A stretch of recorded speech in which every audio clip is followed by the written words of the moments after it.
Welcome to the Lawyerist Podcast, a series of conversations about law practice. Each week, we talk with legal entrepreneurs and innovators about building a successful law practice in today's challenging and constantly changing legal market. And now, here are your hosts.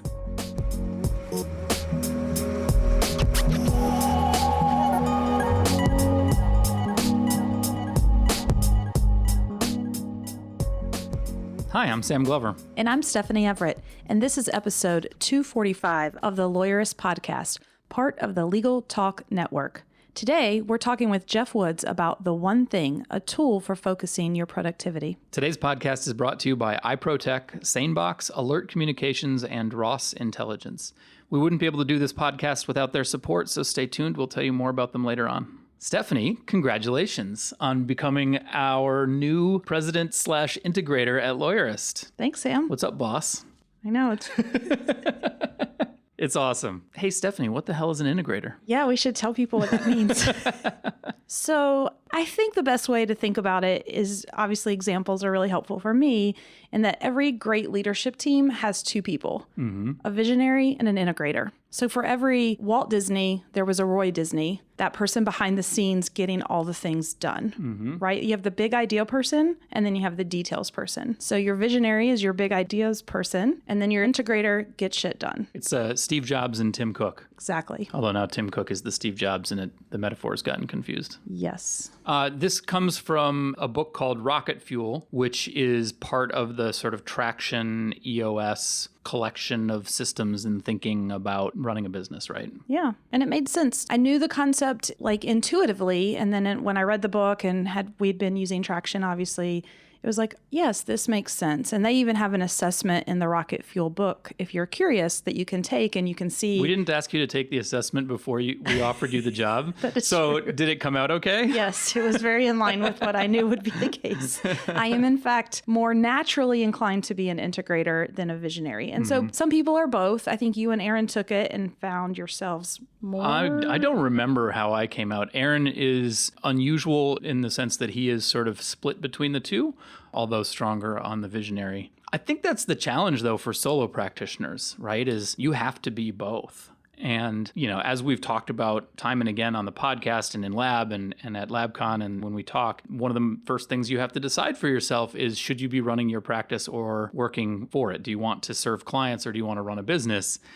And I think one of the underlying things there is, in the visionary integrator framework, there are a lot of people who are neither. They aren't the person who is well suited to lead a firm to create strategy or to take that strategy and turn it into a to-do list and an HR plan and a procedures manual and get shit done in the firm. Yeah, I mean, I think the key is sort of the know thyself and really taking a step back and thinking about what you're good at and maybe where you struggle so that you can get help where you need it and fill those holes. And so, I mean, if it wasn't obvious on our team, Aaron had previously kind of been wearing both hats for us, which is a lot and it's hard to do.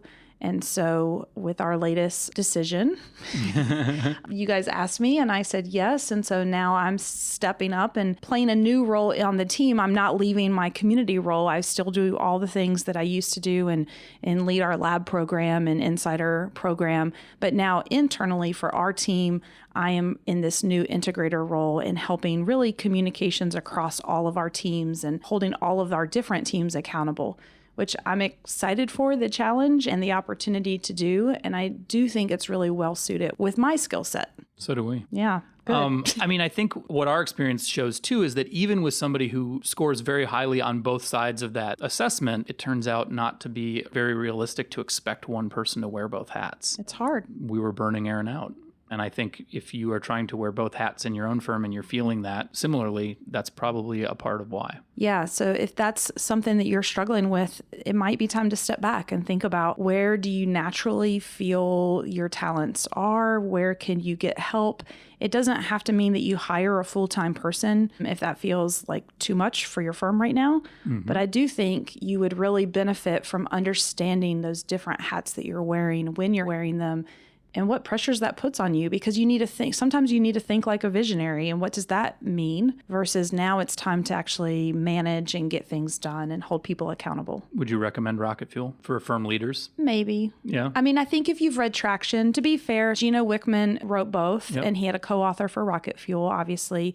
So I'm one of those people, like I read Traction first and I got the concept. Yep. There were a few things in Rocket Fuel that I picked up that were a little bit different. So it was worth a quick read. It is a quick read. And for me, it was like, oh, yeah, no, that makes sense. Yeah. Was So kind of the reaction. It definitely hit on. There were a couple of things I picked up that I didn't get just from reading Traction. So if you really want to incorporate this, and for us, Aaron reread it as well so that we could use this as a tool as we sort of start to define what this really means for our day-to-day. So I think in that sense, it's helpful. I would read Traction first if you are new to these concepts. I think that's right. Yeah. So to sum up, congratulations. Thank you. And for all of you who are insiders, or if you aren't yet, I don't even know why you're waiting, go to our website and get a free account. You are now entitled to affinity benefits. What that means is discounts on the products and services that we've identified as being some of the most valuable. And the way to find these is to go to the community menu, click on Insider, or go to any of the pages under reviews, which are our product pages, and look for the little Insider Benefits badge on them. Or if you just go to the Insider page, you can see a list of all of the companies who are our affinity partners who are offering discounts. And when you go to their page, right up at the top of the page, you can claim your benefits when you are signed in. And that's how you can get those discounts. Some of them are available to only new customers, some to new and existing customers, or just existing customers. And you can find that out. The information is right there on those pages. So you might as well go there and save some money. Yeah, I love saving people money. And now we've got a brief sponsored conversation with Derek Miller from iProTech, and then my conversation with Geoff Woods about the one thing. I'm Derek Miller, Vice President of Desktop Solutions for iProTech. Hi, Derek. Thanks for being with us again today. You were telling me about some PDF redaction disasters you've seen recently that show what happens when you use software correctly, but for a purpose for which it is not intended. Tell us what you've seen. Yeah, recently in the news, there was the story of redacted information that was erroneously or accidentally exposed because of the tools that were used to do the redaction. It's probably not the first or the last time that'll happen, but in this instance, it was more of an issue of understanding how that technology works versus the tool that was used, and that could be the bigger problem when it comes to selecting tools for the toolbox. So in this case, remind me, what was the situation and what was the tool that went wrong? Basically, the situation was they went through and they redacted some grand jury information. And, the software did work. It was as intended, and it did redact, but that doesn't mean it was permanent or fixed. And so they were able to highlight, copy, and paste and then show what that redacted information was. And this is kind of the situation where someone drew black boxes over the document, which works if you're going to print it, but doesn't actually redact the digital information from the file. Correct. So, when you've got an image or you've got text, you can put a black box over it all you want, but that doesn't mean that the underlying data is not still there. And so while they did choose a redaction tool, that doesn't mean that that information still wasn't available. So how can lawyers make sure that when they are redacting PDF documents or other digital documents, they're doing it correctly? Well, that's kind of the challenge is in picking the right tool for the right job. And based on this recent experience, anyone doing redactions and producing redacted documents is probably going to make sure that they understand how those redactions work and will be a little more careful to not make that type of mistake. But, a couple of steps that should be taken is to make sure you have the right tool in your toolbox.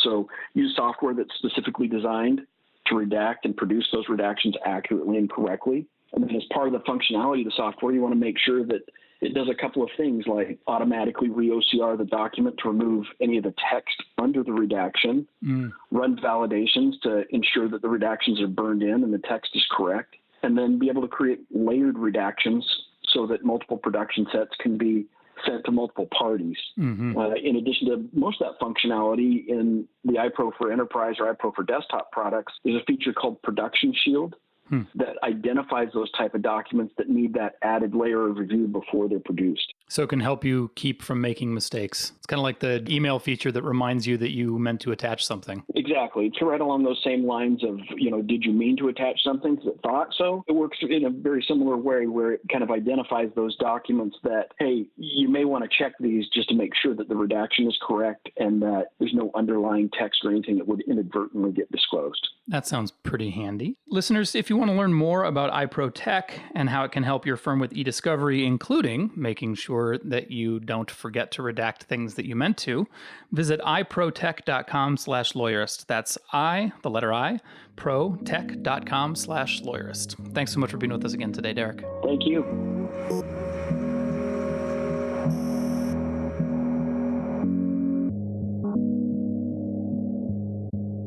Hey there, I'm Geoff Woods, host of the One Thing podcast and run the company behind the best-selling book, The One Thing. Hey, Geoff, thanks so much for being with us today. So tell me, first of all, about the book itself and where it came from. I think that might be useful background.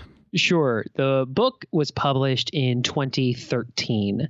And since that time, it's become one of the highest rated business books of all time. Yeah. I think part of the reason for that is that it's about the surprisingly simple truth behind extraordinary results. It was co-authored by two guys. One, his name is Gary Keller, which if you've ever heard of Keller Williams, the real estate company, it's the largest real estate company in the world. It's that Gary Keller. And these are the principles that Gary used to scale KW from a little company in Austin to now 200,000 people across the world. So it was written by him and his co-author, Jay Papasan. And it's just been a game changer in terms of changing the way people view time. For sure. And obviously, we'll throw the link into the show notes if people want to check out the book. Probably should, it being a big deal and all. What is the core idea here? What is the one thing? What does that all mean? Yes. The one thing is it's the one thing you can do such that by doing it, everything else is easier or unnecessary. A visual way to think of this is imagine a time in your life that you lined up dominoes. How if you lined them up correctly, you didn't have to knock each one down individually. What did you do? Everything just kind of flows one from the other. They just all knock each other down. Correct. You just knock down that lead domino and they all fall. There's a challenge with this that most of us face every day and we don't realize, and it's the challenge of life. Every day we wake up and there's all these things we could know. There's all these things we could have, and there's all these things we could do, but we can't know it all because life's too complex. We can't have it all because life offers us too much, and we can't do it all because our time is limited. And what this means is that we have to make choices about what we want and how we go about getting it. And the reason this is foundationally a challenge is every single day, we fall trapped to the number one lie of productivity, which is the lie that everything matters equally. We go through our days checking email, going to meetings, checking email, getting distracted by people asking, hey, do you got a minute? And we fast forward to the end of the day going, I was busy, but did I get anything done? Gotcha. It's because we didn't actually look at all the things that are on our plate and line them up and be clear that if there was only one thing we could do, this is the one thing, and we would whack away at it until it falls. Is this a day-by-day practice or a big picture lifetime practice? Is this like Zero Dreams of Sushi, or is this my most important task for the day kind of a thing? Both. Okay. We all have a one thing, a big one thing, which can be purpose. What is your purpose? Why are you here? What is that one thing? And then there's the one thing, which is how do you be appropriate in the moment? And let's acknowledge when we go into companies, there's often this misnomer. They go, hey, I have to do more than one thing. Right. And we acknowledge that. Absolutely. The question is, when you are showing up to the office, what's the one thing you can do that would make everything else easier or unnecessary? And when you're home, what's the one thing you can do? To be the best parent, to be the best husband. When you are at the gym, what's the one thing you can do for your fitness? We all have more than one thing. It's about in the moment. If you could only do one thing, are you doing the thing that actually makes the biggest impact? I'm intrigued that this book was written by at least one of the authors, a CEO, because to a certain extent, I think a CEO's job is to allow themselves to be distracted by the people around them who need their help getting things done. We would completely argue against that. Tell me more. Yeah. A CEO's job, depending on your strengths, but there's a few things that are usually fall to the CEO. One is vision. They got to chart where we are going. Two, it's people, making sure that you have the right talent in your world and the right people reporting to you as the CEO. And if that's not your strong point, then you better have a great COO who's owning that. And usually there's a third, which is driving revenue. But what a CEO's job is not, is being available to everyone at all times. I suppose you're sort of taking what I said and flipping it. Like if your job is managing people, that is your focus. And it doesn't just mean doing whatever people want. It's focusing on how can you do the best possible job of managing those people. Now, this is interesting. I remember an early mastermind that Gary was teaching. It was for some of the top business owners inside the ecosystem. And he got up on the whiteboard and he drew two org charts. On the left, he drew an org chart with a CEO and 5 people reporting to that CEO. And then he drew a line to separate the left side of the chart from the right. And then he drew another one where he drew the exact same thing, a CEO with 5 people reporting them, but then those 5 people had 5 people. And those 5 people had 5 people. And then under the 2, on the left, he wrote the number 6, because that's how many people were on that org chart. And on the right, he wrote 200,000. And he asked, what's the difference in terms of people that made the difference? And the answer was the 5 people that reported to the CEO on the right. See, a CEO's job is to recognize that they have a shelf life. Very few CEOs last the test of time. Gary would say the average CEO probably has a good run of about 5 years.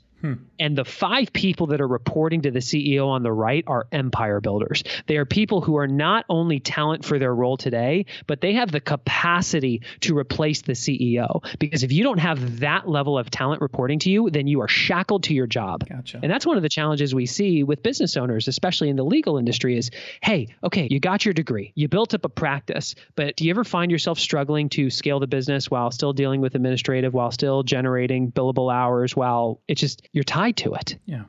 Versus looking at it as though my job is actually not to manage people. My job is to attract extraordinary talent and to become a great coach for them so that they can succeed without me. So why one thing? What's the harm in focusing on 2 things? Well, there's a great Russian proverb that if you chase 2 rabbits, you catch neither one of them. Right? It's not that you only do one thing. Extraordinary success is sequential, not simultaneous. Gotcha. It's just one thing at a time. I like the Russian proverb because it makes a ton of sense. It's like the argument against multitasking. It's the argument against just splitting your energy. You really can only get into one thing at a time, can't you? Absolutely. Absolutely. And I think you nailed it with multitasking, which is the second lie of productivity. The studies show that we actually waste 28% of our time because we multitask. And when our researchers dove in and figured out, okay, well, where did multitasking originate? It started back with computers, but people misunderstood what it was. Computers don't do 2 things simultaneously. They had 2 operating systems, but one was happening at a time. And yet when you fast forward and you look to our culture today, I mean, a lot of us were told, if you want to be productive, you got to be a great multitasker.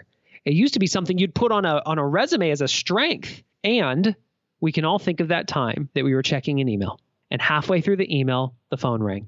We looked at it. We answered the call. We had the quick conversation. We hung up. We looked back at the email and we went, where was I? Oh yeah, let me just reread the whole thing. That gap right there is called a switch cost. Right. And the studies show that that leads to us wasting 28% of our time. There's a lot of overlap here with Cal Newport's deep work ideas. Exactly. Where he's just like, look, clear the deck and focus on the most important thing that you've got, the thing that you're really trying to accomplish. It sounds very similar. Absolutely. Yeah, we had a conversation with him. I think it was episode 75 on the One Thing podcast. They're very, very similar. I forgot to start out by mentioning your podcast, by the way. What is it called? The One Thing. The One Thing. All right. That's another link that we'll include in the show notes, and people should check that out too. So I believe it's the 2nd most popular business podcast. Did I hear that right? Sounds good to me. I'm trying to quote from your website from memory. Let's put it this way. I don't spend too much time looking at reports. Yeah. Okay. Fair enough. Why don't we take a quick break here to hear from our sponsors, and we come back. I want to talk about how to pick the thing or the things. We'll be right back. A legal-only call center, Alert Communications has been helping law firms and legal marketing agencies with new client intake for over 50 years. Alert responds to and captures all leads for your law firm efficiently using their highly trained intake specialists and software solutions. They work 24/7, 365 as an extension of your law firm in both English and Spanish. Alert strives to set best practice standards within the mass tort legal community by using ethical ideals, in turn elevating the quality of client services and earning the trust of attorneys. To find out how Alert can increase your mass tort or class action lead conversion rates, call 844-MY-INTAKE or find them at alertcommunications.com. Longtime podcast listeners and lawyerist readers know that Sam and I get pretty excited about email productivity tips, but we know that most people don't have the time or energy to be email productivity nerds like us. So it's great that SameBox will take care of fixing your inbox for you. I've used SameBox for a while now, and it automatically organizes your incoming email into smart folders so you don't have to be overwhelmed by a busy inbox and don't have to see important client emails next to junky coupon offers, distracting you from the work you need to do. Best yet, SameBox learns with you, so if you find it puts something in the wrong folder, just move it, and SameBox will automatically learn your preference.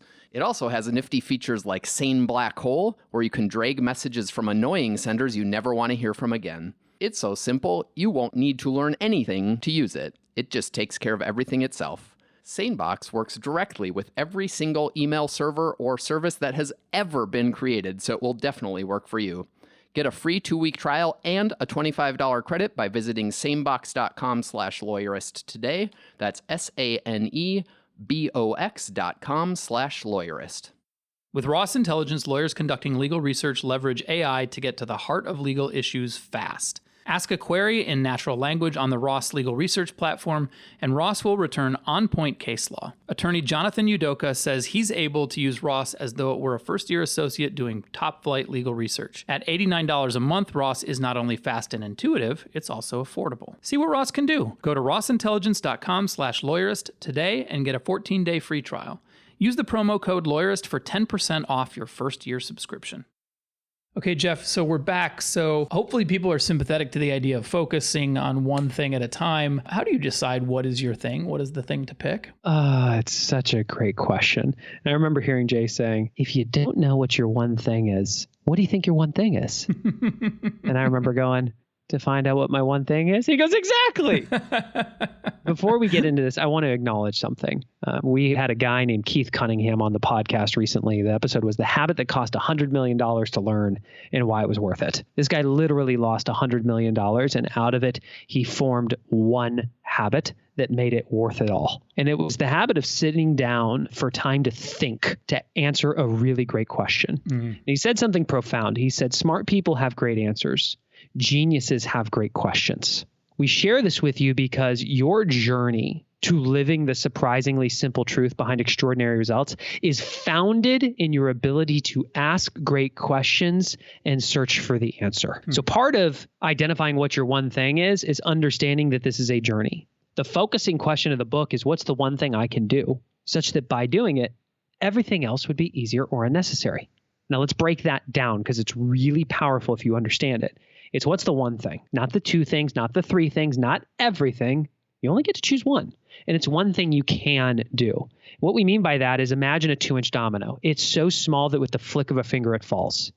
It's not the thing that you feel like you should be able to do, or you'll feel guilty if you don't do it, or the business requires you to do it, but it seems overwhelming. It's one thing that you can do, such that by doing it, meaning you actually do it, because your dominoes are lined up, everything else becomes easier or unnecessary. Yeah, I think this is why it resonates so much with me and with us at Lawyerist, because I mean, one of our deeply felt values is finding the lever. Yeah. We are a small team. We have limited resources. And so every time we look at a big project and we get overwhelmed, we try to stop and say, hold on, like, what is the thing that we can do that we, like, it's kind of the 80-20 idea, right? Like, how can we use our limited resources to get 80% of the benefit and not worry about perfect, right? What's the lever that makes it all work? Yes. Yes. So can I turn the tables and ask you?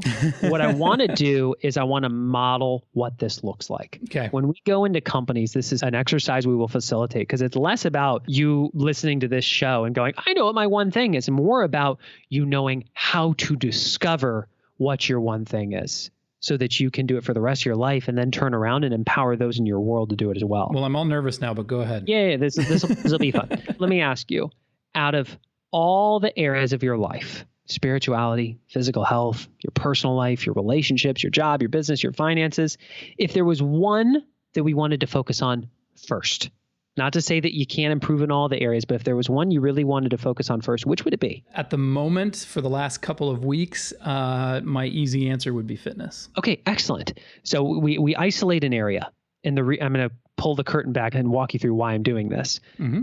It's because, again, we're acknowledging that your one thing for fitness might be different than your one thing for your spirituality, might be different than the one thing for your marriage or relationship with kids or your business or your finances. They can be different. Mm-hmm. So if we're looking at fitness, we would then ask the focusing question, what's the one thing you can do for your fitness, such that by doing it, everything else would be easier or unnecessary? Get up at 5:30 every morning and get out the door for at least a half an hour. Okay. Why is that important to you? If you do that, what becomes possible? I think, and I'm taking the easy way out because I've been doing this for 2 weeks now. But I find that if I wake myself up and stand up straight at 5:30 in the morning, and if I've laid out my clothes the night before, I'm going to do something. I may run, I may bike, I may walk briskly, but I'm going to get out that door and I'm going to get in my exercise for the day. Okay. And so getting up at 5:30 is the most important thing I can do. Awesome. Here's the pitfall people fall into. They'll think that we just identified the one thing. I actually heard 3 things. Yeah. Get up at 5:30, put my clothes on, and get out the door. Mm-hmm. Let me ask you the question. What's the one that makes the others easier or unnecessary? Well, I think the number one thing that I have to do is get up and stand up. Okay. So it's get up at 5:30.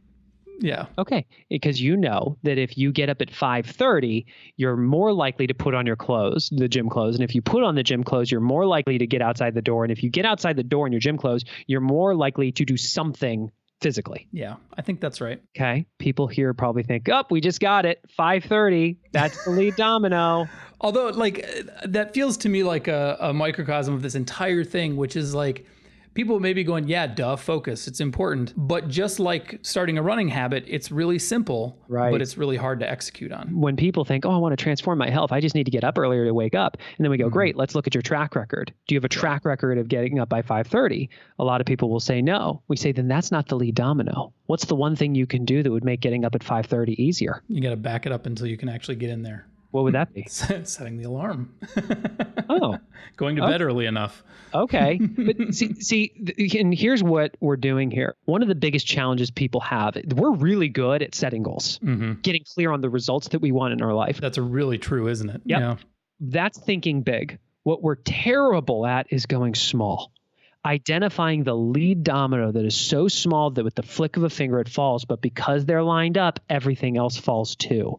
And this doesn't just happen in our personal life. This happens inside our organizations. This happens inside our firms. We can look at the number of billable hours that we want to do in the year, and it can be overwhelming. We might say, I need to do X number of hours a week, but we stop there versus saying, what's the one thing I could do? Such that by doing it would make generating that number of hours easier or unnecessary. It's baby steps. It's starting small and building on it. It's building going all the way back. And you arrived at a correct lead domino if it is so small, so simple that you feel like it's cheating. We literally did it. We did a workshop for a Fortune 50 company last week. And when we got the surveys back, it was all really good stuff. My favorite comment of all of them, though, was one from a person that said, this was too simple. It should be more complex. I love that. The one thing is the surprisingly simple truth behind extraordinary results. And let me reinforce it from a high level. We all have a lot of things that are going on in our lives. And if we look at any single one of the areas of our life, we can get clarity on the result we're looking for. It's about getting out of the result and identifying the activity we can do that is so small that with the flick of a finger it falls. But because it's lined up, it makes everything else possible. That's the one thing. And then it's about, can you time block, meaning put time on your calendar or your paper planner to do that one thing?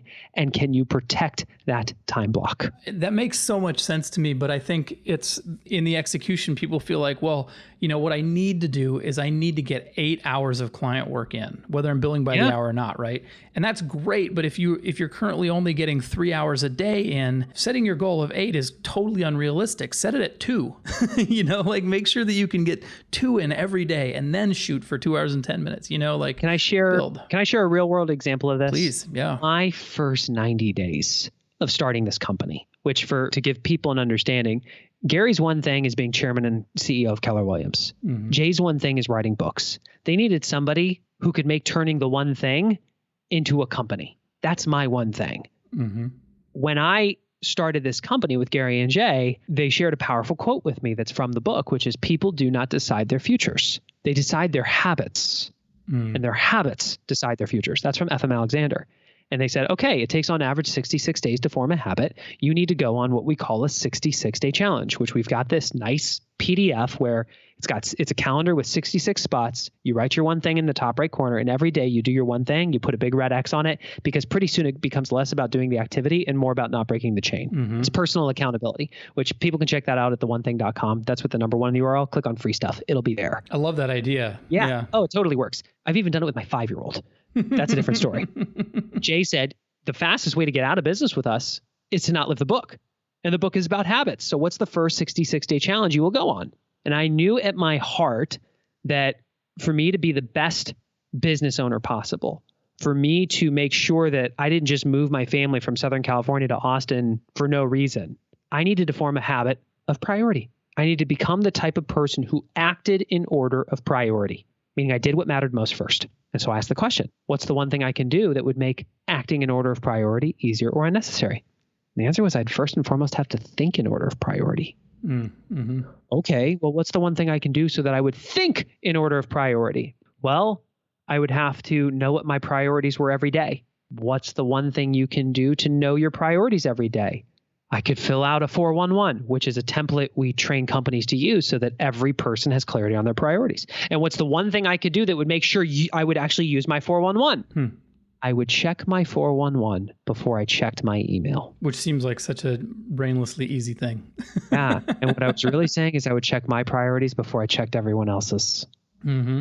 Because make no mistake about it, for most of us, the inbox is just a bunch of 80% stuff that everybody else needs from us or wants from us. But it's very rarely do our priorities live in our inbox. Now, when we talk about attorneys, yes, you work with clients through the inbox and whatnot, but I would ask you, if we followed you around with a camera and recorded your screen, would your email, your time in your inbox actually reflect the 20% work that's going to get 80% of your results done? Mm-hmm. Yeah, probably not for many. So for me, it was just about, could I physically look at my list of priorities before I checked my email? And here's what ended up happening. Because when we talk about, I need to do 8 billable hours. For me, I needed to generate revenue. Because I looked at my list of priorities, I saw my version of billable hours. And before I even allowed the world to start screaming all the urgent, unimportant things at me, I just started moving the ball on that first. It doesn't mean that I knocked 4 hours out right then and there. It might have been 10 minutes. But sometimes it expanded to a half hour. Sometimes it went for an hour. Sometimes it went for 2. And over roughly 66 days, I became the type of person who thought, until my number one priority is done, everything else is a distraction. I don't know if you are aware of this, but your 66-day calendar made me think of Simone Yacht, who is better known as the queen of shitty robots. She built the everyday calendar on that same idea, which is like, it's an electronic light up calendar that you stick on your wall, and every day that you do your one thing, you touch the day on the calendar. And it's the idea that by looking at it every day, you will have that pressure to keep your streak alive. It's kind of another way to do it. I'm going to have to look that up. That's awesome. Yeah, it's super cool. So Geoff, I'm curious, maybe we've already covered some of these, but when you're helping people uncover their one thing, move forward on their one thing, get started on it, what are some of the biggest either objections or challenges, apart from it's not complicated enough? There's a few things, which is, one, people think that leadership has to be on board to make this work. We believe that all leadership begins with self-leadership. Yeah. The reason that we've broken into the Fortune 50 is not because the C-level read the book and said, I want to bring this to the organization. It was because one individual contributor read the book and started living it and started talking about it. And ultimately, they joined one of our community programs and kept living it and kept living it and kept talking about it. And over time, it was this grassroots movement of people who started to live the one thing, to the point that it worked its way up to getting executive support, to now it's becoming part of their culture. Yeah. The idea that you would need anyone's approval to do one thing that will make yourself more productive or better seems a little silly to me, but okay. Yeah. And the second is, corporate culture today is not set up to help you live the one thing. I shared it early. When people get to the office, what's the first thing they do? Either chat or check their email, I assume. Right. And they do that until they go to definitely a meeting. Yeah. And then they get out of the meeting, ask, what should I be doing right now? They find that they have 5 minutes till their next meeting. So what do? Probably fart around, chat with somebody, check the snack room, something like that. Yeah. Not work. Or check email. Yep. And then they go to that meeting and they get out. And when they're on their way to doing something else, somebody stops by and says, do you got a minute? Yeah. Our corporate culture is not set up for it. And that's just because nobody's been intentional with it. We hope to change that. But part of this is people will say, fine, I got clarity on my one thing. I put time blocks on my calendar, but then my boss swoops in and tells me they need me to do something else. Or I was working on this priority and then all of a sudden the priorities changed. Right. Which happens all the time. Absolutely. And it's less about having absolute clarity on what your one thing is in the world revolving around you, and more about you as a culture developing a common language that's founded in respect. My content strategist said something. She said, the one thing is the ultimate language of respect. Because when I can acknowledge that you have a one thing and I have a one thing, and they might be different, yet we still need to work together, that's actually respecting one another. To think that I have one thing and I need you to stop doing what you're doing and always be available to me, that is not respectful. Right. So it's about, how do we develop a type of language where we at least have clarity on what our priorities are, so that when requests come in, when priorities change, we can say, awesome. My one thing currently is this. I'm hearing you say I need to do this, which is actually more important. Right. That is such a valuable conversation to be having that you can't have if you're constantly asking your inbox what you should be working on at this moment, right? Like you have to be intentional. I've come up with my own version of this, which allows me to have a conversation with my colleagues around what are going to be the most important things for me to be working on over the next week or two. Correct. And then it allows me to then, as other things come in, to slot them in behind and say, nope, I've cleared the decks to work on this thing for the next couple of days. So unless it's on fire, we're going to move it back. And we have those respectful conversations about priorities, but you can't have that if you're letting your email inbox or your colleagues or your boss dictate what you're doing all the time, which even just saying that, I can hear the objections. But no, if my boss tells me to do something, but help your boss understand where the thing he or she just asked you to do sits in your list of other things that you need to do. Yep. I've actually got a great story of somebody in our community who is an attorney. So she's an attorney in Jersey for a decent sized firm. And when she came across the one thing, her life was in shambles, she was saying. We actually recorded this conversation. It was episode 186 of the one thing. Ever since she was a kid, she always knew she wanted to be an attorney. Went to law school, started working in the firm, all along setting the goal of one day I'll make partner. Literally the day she made partner, she found out she was pregnant with her first child and very quickly started to go, how am I going to make this work? Well, you fast forward, her daughter is 4 months old and Casey is working 80, 90-hour weeks. And when she's at the office, she's feeling guilty because she's not with her kid. And when she's at home, she's feeling guilty because she didn't get her number of billable hours in. So once the kid goes to bed, she's doing all her billable hours till 2 a.m. And then her daughter wakes up because she needs to feed. And before you know it, Casey's getting only a few hours of sleep a night. And her trick for falling asleep was to read a trashy book. And so she got her Kindle app out and said, let me find a trashy book. And she came across the one thing and thought, this will put me to sleep. And before you know it, she doesn't go to bed because her mind is racing. And she had this massive aha, which was the way her comp was structured. 75% of her comp came from billable hours. 25% came from bringing in new business. She opened up her calendar and realized 80% of her time was spent in biz dev and only 20% of her time was in billable hours. Sure. And then she started to see all these committees, all these meetings that she had to go to. And so one thing at a time, she just removed herself from those meetings. Yeah. She said, I'm no longer able to attend these. And she sent it to one person and one person said, no problem. And it gave her the confidence to remove herself from all the others. She literally said there was 20 hours of meetings a week that she was committed to, that suddenly she wiped off. And then she found an assistant so that her assistant could hold the standard for her calendar and said, I'm only allowed to have one appointment a day that is not directly related to billable hours. And it became her assistant's job to protect that rule. Before you know it, Casey cut her work hours by 40% and more than doubled her income. Our listeners will obviously recognize in this what we feel is a giant problem with the legal industry, which is the emphasis on billable hours. But I totally get that. Yeah. But here's the idea.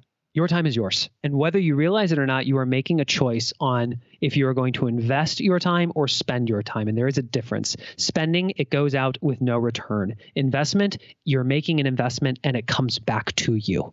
You're making a choice, whether consciously or not, on what you're saying yes to. The question is, how can you be intentional? So speaking of being intentional, let's say we've inspired somebody. Maybe they read the book and this has refreshed their memory, or maybe they're going to run out and pick the book. Apart from doing the reading, what is the next thing somebody should do who wants to get started on focusing on one thing at a time? I would ask you to model the exercise that we did here. Pick an area of your life, whether it be your spirituality, your physical health, your personal life, your relationships, job, business overall, your finances. Just pick one to start and ask the focusing question. What's the one thing I can do for that area of my life such that by doing it, everything else would be easier or unnecessary? And really follow the dominoes back, right? Yep. And here's the 2 follow-up questions. If your answer is a result, ask the focusing question again. What's an example of an answer that would be a result? Fitness. I want to transform my health. Gotcha. Okay. Well, what's the one thing you can do to transform your health? I'm going to exercise more. Well, what's the one? Or I'm going to lose weight. That's a result. Yeah. Okay. Well, what's the one thing you can do to lose weight? I'm going to exercise more. And if your answer is vague like that, not specific and measurable, ask, how will I know if I was successful in exercising more? I'd be exercising 5 days a week. Okay. So what's the one thing I can do to exercise 5 days a week? Get up earlier. How will you know if you got up earlier? By 5:30 a.m. Well, what's the one thing you can do to get up by 5:30 a.m.? turn the TV off by 8:30. That's the lead domino. This, together with what you said earlier about understanding the question, really reminds me of the design process, where you start by trying to understand the question and not assuming you know what the problem is. And I guess without really understanding the design process at one point in my life, I've gradually started to understand that that was actually the key to everything, because once you can understand the entire problem, the question, those first principles, the first one thing, the first domino, usually everything else just does kind of fall into place. The answers kind of present themselves at that point. Yes. It's Which correct. is the stupid, simple, but really true and thing that is just so obvious in retrospect, but never in before you start the exercise. So what we would suggest is for you to identify a lead domino. It's an activity that's so small that with a flick of a finger it falls. And we would encourage you to go on a 66-day challenge to make it a habit. Download a 66-day challenge calendar on theonething.com and just start doing it. You would be amazed. Because once you form a habit of doing your one thing, it requires little discipline, little willpower. It's a lock. It just starts to happen. And then the halo effect starts to take over, because it starts to shine down in other areas of your life. And then you start to realize, oh my gosh, people do not decide their futures. They decide their habits, and their habits decide their futures. Now you're playing a whole new ball game. Very cool. Honestly, for listeners, if you're engaging in this exercise, I think this would be a perfect thing to share in our Facebook group. That would be the kind of thing where you're sharing your one thing and your successes. It's been really helpful for me. Like, I know different things motivate different people, but like I said, about 2 weeks ago, I decided that it's time. I'm going to start waking up at 5:30 and exercising every day. And one of the things that motivates me is thinking about telling people that I've accomplished it. And so all the first week, I was thinking about telling the other members of our lab community at the end of the week, because I had told them that I was going to do this, and I kept thinking about, and here's the post, and I was drafting my post in my head as I was running every morning, and that helped motivate me and keep me going. So I think sharing it can be a really effective way to do that. Absolutely. Geoff, thank you so much for being with us today. It was really fun to hear more about it. We're going to include all the links we've mentioned today in the show notes, and I hope people will get started on their one thing. Awesome. The pleasure is ours. Thank you. Are you interested in implementing the ideas you've heard on today's podcast into your law firm? Could you use a little help? Hey guys, it's Stephanie, the VP of Community Success here at Lawyerist, and I'd love to help you tackle your business or take it to the next level. Head over to go.lawyerist.com/start to sign up for a quick call with me, and let's talk about how Lawyerist can help you create your best law firm.